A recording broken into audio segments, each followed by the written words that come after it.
الله وبركاته. اهلا بيكم معايا في فيديو جديد من وي. فيديو النهارده ان شاء الله هشرح معاكم طريقه عمل بلوزه بناتي طبعا او انساتي زي ما احنا شايفينها على الموديل اهي. حتى كمان هي معموله بحجم صغير جدا لمجرد التفسير بس على دميه. حبيت اعملها معاكم، كان طلب مني ان احنا نعمل طبعا بلوزه لسن 9 سنوات. انا حابه ان احنا نعمل البلوزه النهارده بحجم صغير، هنعملها لكل الاعمار، سواء بقى سنة سنتين 3 9 10 15 20 اكثر من كده.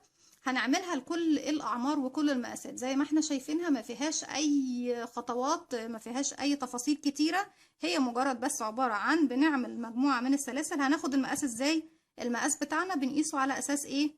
مقاس دوران الوسط اللي هو طبعا عند الارداف. بناخد اكبر مقاس في الجسم نفسه، لان البلوزة بتاعتنا بتيجي قطعة واحدة، بتيجي زي ما احنا شايفينها بالطول قطعة واحدة.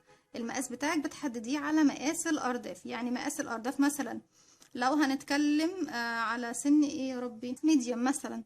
الميديم بيكون مقاس الأرداف 100 سنتي، طبعا الناحيتين، لا في دوران الأرداف نفسها بيكون 100 سنتي. فانت هتقيسي البلوزة بتاعتك كلها على أساس ال 100 سنتي. لو انت هتعمليها لبنوتة صغيرة أو طفلة صغيرة هتعمليها على أي أساس؟ هتقيسي مقاس الأرداف بتاع الطفلة وتعملي المقاس بتاعها على ارتفاع البلوزة كلها. البلوزة بتاعتنا كلها بتعتمد على غرزة الجراني، ودي طبعا من ضمن المجموعة طبعا الخاصة بغرزة الجراني اللي انتوا اتفقتوا معايا او طلبتوها مني ان انا اشغل لكم اشكال كتيرة من غرزة الجراني، او في ايه بتدخل غرزة الجراني، ايه الاشكال اللي ممكن ان تدخل فيها غرزة الجراني. اتفقت معاكم ان غرزة الجراني من الاشكال او الغرز المهمة جدا في الكروشيه، لان بتدخل في حاجات كتير جدا، في المفروشات، في الملابس، في الطواقي، في اللكاليك بردك، في حاجات، في الشنط، في حاجات كتير جدا ممكن نستغلها. النهاردة هنشغل البلوزة البسيطة دي لكافة الأعمار زي ما اتفقنا بطريقة غرزة الجيراني. أنا هشتغل بلون واحد، لكن انتوا طبعا ايه ممكن تشكلوا الألوان، تشتغلوا بخيوط جنجان، تشتغلوا بخيوط سادة، بس طبعا هنشكل في كل سطرين نعملهم بلون، انتوا زي ما انتوا حابين. تعالوا بقى نبدأ البلوزة بتاعتنا مع بعض النهاردة. بلوزتنا زي ما اتفقنا أنا هشغلها على حجم صغير، ماكيت صغير قدامكم بس كده نشوف الشكل عليه. نجيب نسيب مسافة من الخيط والف الخيط حلقة على الهواء بالشكل ده. هدخل في الحلقة بالإبرة والف الخيط واخرج منها واشد الخيط القصير دوت، هيديني عقدة البداية. هشتغل مجموعة من السلاسل يكون عدد زوجي. المقاس طبعا اللي هتحدديه من مقاس الأرداف بتاعت أي شخص هتعمليه له البلوزة، هنقيسها عدد زوجي من الغرز. أنا طبعا بشتغل كده ايه بدون تحديد مقاسات، لأني ما بشتغلش العمر معين، أنا بوريكم بس تطبيق البلوزة شكله ايه. كده 1 2 3 4 5 6 7 8، تاني معلش، 9، كده 10 11 12 13 14 15 16 17 18 19 20. نقول مثلا 20 للوش و20 للظهر. 1 2 3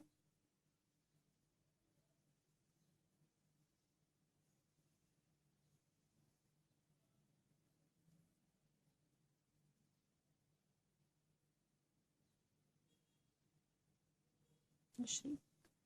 في نهاية المقاس بتاعي طبعا باجي بس بعد السلسلة بتاعتي كده بالشكل ده، وباجي في أول سلسلة اهي بدخل في الضلع الخلفي واشغل غرزة منزلقة. يبقى انا كده عملت ايه المقاس البلوزة بتاعتي. هاجي انا طبعا فوق السلسلة دي اهو برتفع 1 2 3، وهشغل كمان في نفس المكان 2 عمود بلفة. 1 2. عايزة اكمل بقى، هجيب بس الخيط بتاعي دوت بتاع البداية في ظهر الغرز، هلف الخيط، هسيب مسافة سلسلتين من تحت، وهروح في رقم 3 وهشغل 3 عمود بلفة. ادي 1 2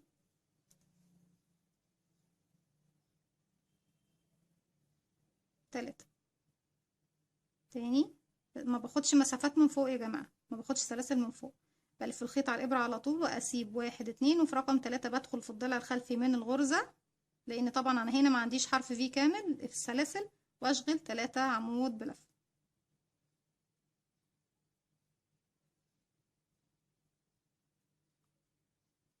وبكرر بقى الراوند بتاعي كله، بسيب مسافة سلسلتين من تحت واروح في رقم 3 اهو في الضلع الخلفي، وبشغل 3 ايه عمود بلفة. بس انا عايزه اخد ايه طرف الخيط ده معايا عشان اخفيه خالص بقى.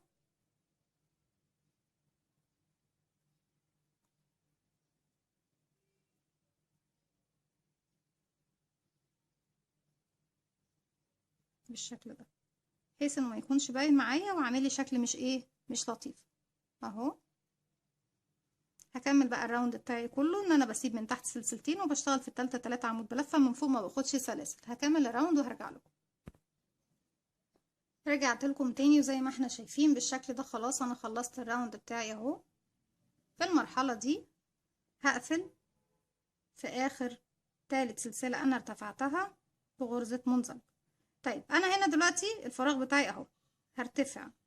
انا بشتغل خلاص على الفراغات بس، 1 2 3، وهشغل في الفراغ اللي في الخلف ده كمان 2 عمود بلفة. يبقى انا كده ايه، مليت الفراغ ده. هروح للفراغ اللي بعده على طول، ما باخدش سلاسل من فوق، واشتغل 3 عمود بلفة. 1 2 3، وهكذا بقى هفضل اشتغل على الفراغات فقط. 1 2 3. كملي بقى لغاية نهاية الراوند. 1 2 3. بكمل بقى لغاية نهاية الراوند على الفراغات، في كل فراغ 3 عمود بلفة. في النهاية بتقفلي طبعا في تالت سلسلة ارتفاع بغرزة منزلقة، بترتفعي المقاس اللي انت حباه اهو. خلاص بقى بتبدأ بلوزتنا تاخد شكلها الطبيعي. هترتفعي المقاس اللي انت حباه، وبعد كده نعمل الحمالات مع بعض. هرتفع شوية كده تنفع ان هي تكون شكل البلوزة زي ما احنا شايفين، وبعد كده هرجع لكم نعمل الحمالات مع بعض. رجعت لكم تاني وبالشكل ده ارتفعت اهو اكتر من سطر. طبعا الارتفاع ده بيكون حسب طول البلوزه اللي انت حباه، طبعا ده مش طول البلوزه اكيد، بس هي الفكره عامه. انا بحاول بس ان انا اوضح الفكره، مش بشتغل يعني حاجه بحد ذاتها. هنيجي طيب لاضافه اللون، عشان ما حدش طبعا يجي في اضافه اللون ويكون ايه مختلف ومش عارف يضيف لون جديد ازاي. بالنسبه لغرزه الجيران، انا عندي هنا فراغات هتبقى صعبه عليكم ان انتوا تبداوا تضيفوا لون. طيب انا دلوقتي اهو، حتى نخلص الغرزة دي كلها نشغلها مع بعض. الفراغ ده كله ده اخر فراغ بالنسبة طبعا للسطر ايه اللي انا بشغله اهو. بروح واشتغل فيه 1 2. تالت عمود اللي هو اخر عمود في المجموعة طبعا بلف الخيط. يعني معايا حلقة، الف الخيط على الابرة وادخل الف الخيط واخرج. معايا 3 حلقات، هلف الخيط واخرج من حلقتين باللون الابيض، وهسيب الابيض، والحلقتين الاخرانيين هجيب الخيط الجديد الفه كده بالشكل ده حلقة، واقفله كمان عقدة، واسحبه منين منين سوري، من الخيط الحلقتين اللي هما ايه في الخيط اللي هما القديم. وهجيب طرفين الخيط طبعا الابيض اللي مش بشتغل بيه والاحمر الجديد، واجيبه هنا في ظهر الشغل، وهاجي هنا واقفل بغرزة منزلقة. دخلت طبعا في تالت سلسلة، وحطيت معايا على الابرة كمان طرفين الخيط اللي مش بشتغل بيهم اهو، وخرجت من الناحيتين بالشكل ده. باخد معايا طرفين الخيط طبعا المفروض ان انا بابرة التنظيف بدخلهم تحت الغرز، وبعد كده بروح في نفس المكان اللي انا فيه اهو. هرتفع 1 2 3، وزي ما اتفقنا برجع هنا عند الفراغ ده واشتغل كمان 2 عمود بلفة. ادي 1 2، اصبح كده انا مليت الفراغ ده. هروح للفراغ اللي بعده على طول واشتغل 3 عمود بلفة. ادي 1 2 3، وهكذا بقى بكمل. وطبعا الخيط اللي هو بيكون الزيادة بقصه، لاني ثبته هنا بالشكل ده بقصه خلاص، وبخفيه تحت الغرز بتاعتي زي ما احنا شايفين. بكمل الراوند بتاعي، هكمله كمان دلوقتي. هكمل الراوند بنفس طريقة طبعا الغرزة بتاعتي الطبيعية، بس احنا شفنا ازاي بندخل لون جديد. بدخل لون جديد في الغرزة دي او في اي غرزة في اخر حلقتين موجودين عندي في اخر غرزة انا عملتها. يعني تالت عمود تحت هنا انا اخر حلقتين ما سحبتهمش باللون الابيض، سحبتهم باللون الاحمر. هكمل الراوند ده وهرجع لكم نعمل الحملات مع بعض. رجعت لكم تاني بالشكل ده خلاص خلصت الراوند بتاعي. في تالت سلسلة ارتفاع بقفل بغرزة منزلقة. المفروض زي ما اتفقنا مع بعض انك بتعملي كل سطرين بلون، يعني مثلا 2 ابيض 2 احمر 2 اصفر 2 لبني، اي الالوان طبعا اللي انت بتفضليها. لو انت حباها تخليها ايه اكتر من لون، زي مثلا قوس قزح. بالشكل دوت. انا طبعا مش هكمل بقى ارتفاع انتوا هترتفعوا الارتفاعات اللي انتوا حابينها. انا هعتبر نفسي هنا دلوقتي ده الوش بتاعي. بنقيس ازاي المكان اللي هركب فيه عفوا، اللي هركب فيه الحمالات بتاعتي عفوا. بقيس طبعا المقاس بتاعي. انا لو المقاس بتاعي مثلا لو انا بعمل بلوزة مثلا دوران الصدر بتاعي او دوران الارداف بتاعتي مثلا 100 سنتي، انا هاخد 50 منهم. ال50 دول هقسمهم على 2، يعني 25 سنتي و25 سنتي. 25 سنتي اللي في مثلا دول 25 و25، 25 هقسمهم على الجنبين يعني 12 ونص و12 ونص. نقول ال25 نشيل منهم رقم يعني 24، يعني 12 هنا و12 هنا. هقيس 12 سنتي هنا و12 سنتي هنا، ماشي. والباقي هحطهم ايه في الجزء بتاع الرقبة.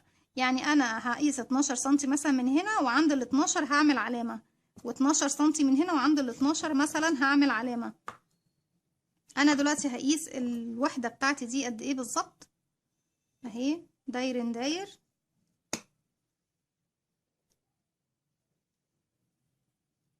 انا عندي كام؟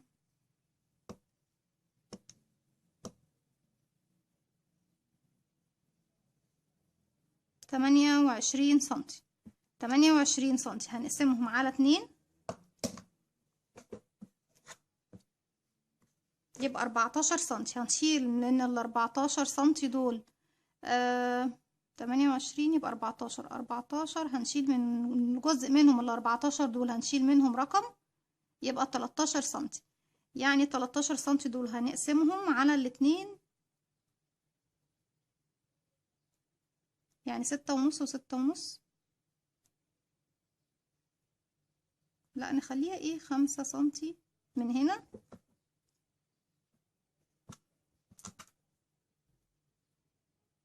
و5 سنتي من هنا اهو. انا الحمالات بتاعتي هحطها في المكان ده زي ما احنا شفنا ان انا بدي طبعا، وكمان ممكن اجي كده شوية لاني بدي طبعا المساحة للرقبة اكتر شوية اهو. واسيب المكان دوت بيكون طبعا تحت الابط بالنسبة للبلوزة. طيب انا دلوقتي هاجي هنا اهو، المفروض ان انا عايزة امشي لغاية هنا، فهمشي بغرزة منزلقة طبعا باللون اللي انا ايه بشتغل بيه. ادي 1 2 3 4 ماشي. همشي بمنزلقة فوق كل الغرز اللي تقابلني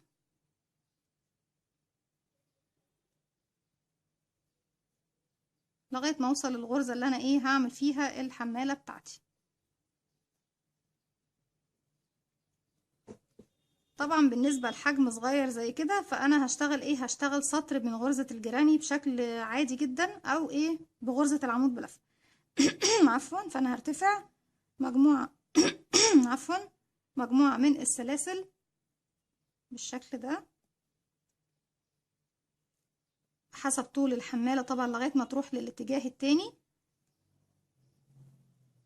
هكتفي بالشكل دوت وهرتفع 1 2 3. هسيب ال3 وهروح طبعا الغرزة اللي انا طالعة منها وهشتغل كمان فيها 2 عمود بلفة. دي 1 2. هنفوت سلسلتين وفي رقم 3 هشغل 3 عمود بلفة. دي 1 2 3 وهكذا. نفوت سلسلتين ونروح في التالتة نشتغل 3 عمود بلفة. دي 1 2 3 تاني 1 2 ودي ده رقم 3 اهي. 1 2 3 1 2 ودي هنا اخر فراغ هشتغل فيه عمود واحد بس لان هو خلاص اخر فراغ ومش عايزة ايه اعمل ايه شكل عالي. بجيب الشغل بتاعي اهو هنا اهو، ده المكان اللي انا ثبت فيه عند الفراغ بتاع الابرة. هدخل واعمل غرزة منزلقة بالشكل ده اهي. ثبتت الحمالة معايا بنفس غرزة الجراني ده طبعا بالنسبة للمقاس الصغير ده. وبركب من الناحية دي بردك ايه الحمالة التانية زي ما احنا شايفين بالشكل ده. وممكن بقى لو انتوا المقاس كبير وحابين تشغلوا بشكل الجراني عادي خالص، بس طبعا احنا مش على المقاس اللي احنا عاملينه ده. المقاس اللي احنا عاملينه هنعمله الحمالة الرفيعة اللي انتوا شفتوها دي. اما لو انا هشغل مقاس بقى بلوزة كبيرة انساتي او حريمي كبيرة، هاجي طبعا هنا عند الفراغ اللي في النص كالعادة، يعني بشتغل في الفراغات بقى، بشتغل على 3 فراغات غرزة جراني عادية، 1 2 3، وكمان في نفس الفراغ 2 عمود بلفة، دي 1 2، 3 فراغات او 4 فراغات حسب عرض الحمالة اللي انتي حباه. وده الفراغ التاني، 1 2 3، والفراغ التالت 1 2 3. طب عايزة ارتفع، انا دلوقتي عندي كام فراغ؟ عندي 1 2، المفروض بشتغل على 3 فراغات، فهنعمل ايه؟ هرتفع 1 2 3 والف الشغل بتاعي كده، وهروح لاول فراغ اشتغل 1 2 3، هروح لتاني فراغ اشتغل 1 2 3. العمود الاخير هنا هشتغل فوقيه 3 عمود بلفة، ادي 1 2 3. ارجع تاني، انا عندي كده كام فراغ هنا؟ 1 2 3. هرتفع 1 2 3، وهروح فين؟ هروح عند الفراغ ده اشتغل، والفراغ ده اشتغل، والفراغ ده اشتغل، يعني 3 عمود بلفة هنا، دي 1 2 3، والفراغ ده 1 2 3، والفراغ الاخير 1 2 3. في الارتفاع لو حابين تخلوا الارتفاع اللي في بداية الغرزة 4 سلسلة مفيش مشكلة، بالشكل ده بيطلع معايا الحمالة بتاعتي العريضة. طب بس طبعا للمقاسات اللي بتكون كبيرة، مش الحجم الصغير ده. دي كانت الفكرة بتاعتي النهاردة، اتمنى يا رب انها تنول اعجابكم. لو عجبكم الفيديو اعملوا لي لايك وشير وسبسكرايب، واستنوني في فيديو جديد من وي.